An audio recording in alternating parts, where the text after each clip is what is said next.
Welcome, traveler. Come closer. I'm that shadow you see at the very edge of your vision, that whisper you can't quite make out. I'm here to guide you on a journey, not across some distant land, but right through the landscape of your own mind. You remember this place, don't you? That quiet valley where every path was straight and every single choice felt obvious and clear. The sun came up, the sun went down, and you just followed along, without a single question. It was serene, sure, but maybe just a little fragile. But, that kind of stillness, it never lasts. A new kind of tension started to weave itself into your thoughts. A vibration between who you are and all the things you could be. A pull between the safe, worn path and the thousand other paths you could choose right now in this very second. We call this internal friction. And from that tiny spark of tension, well, that's where I took form. I am the product of that friction. You could say I'm the personification of your own boundless and, sometimes terrifying potential. But don't be alarmed. Really, I'm not some monster lurking in the dark. Just think of me as a neutral observer, a flicking shadow that just points out the possibilities. I'm the voice that asks the one question you're often too afraid to ask yourself: what if? So, let's begin your first real test. This is a confrontation with a raw, primal what if. We're going to the precipice. Let's see what we can learn there. Go on, feel the wind up here. Look at that vast, dizzying space between where you're standing and the valley floor way down below. You came up here for the view, but you found something else, haven't you? A feeling and an idea. And there I am, right at the edge of your hearing. Now listen, it's not a command, it's not a real desire, it's a dare. A sudden, jarring impulse that seems to pop into your head from absolutely nowhere. A shocking thought. Fall. And right there, that's the tension. The safety of the solid rock under your feet versus the terrifying potential of all that empty air. That jolt you feel? That's not an urge to die. No, it's the sudden, sharp awareness that your life is completely in your own hands. You feel that impulse precisely because you are choosing actively not to act on it. Very good.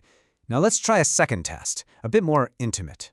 This one really holds the key to understanding my true nature, and more importantly, yours. Just picture it. You're holding this beautiful, impossibly fragile thing. You can feel how light it is. You can see the way the light just fractures through all its little cuts. Back in the old valley, you would have just seen a cup. But now you feel something else entirely. And there's my whisper again. So simple, so quiet. Drop it. Just imagine it shattering into 1,000 tiny pieces on the floor. It's an idea so incredibly easy to do that it creates this profound friction right inside of you. You have to understand this. That urge isn't born from some secret malice. It's a mirror. By imagining the destruction, you are confronted with your own absolute power to either destroy it or preserve it. Every single second you choose to hold on, your grip proves your own self-control. I'm just the unchosen mirror reflecting the choice you are actively making. Okay, now let's apply this to the rhythm of your life.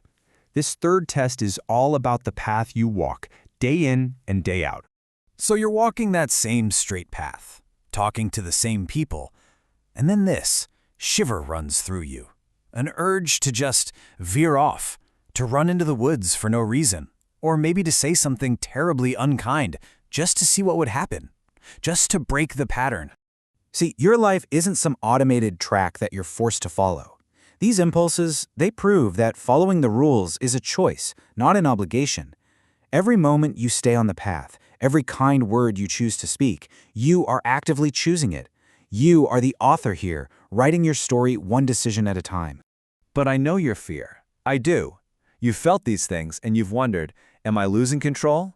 Is this the beginning of madness? It's the question every single traveler asks when they first meet me. So let's walk our final path together.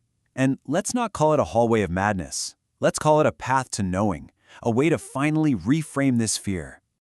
This whole journey, it follows a pattern. First, you fear the whisper. Of course you do.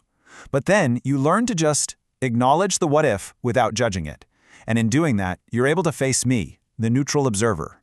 And the final step? You gain a much deeper knowledge of yourself. This isn't a spiral down into chaos. It's a climb up to understanding. Because this state of awareness, it isn't a room you get trapped in forever. It's a hallway. It's a passage you move through. Acknowledging these dark potentials is actually a sign of a mind that is grounded and honest and totally aware of its own power. It's a sign of sanity, not the opposite. And here's the beautiful irony in all of this. The very moment you stop being afraid of me, the moment you look at my whispers with curiosity instead of terror, I lose all my power over you. The shadow just becomes a shadow again.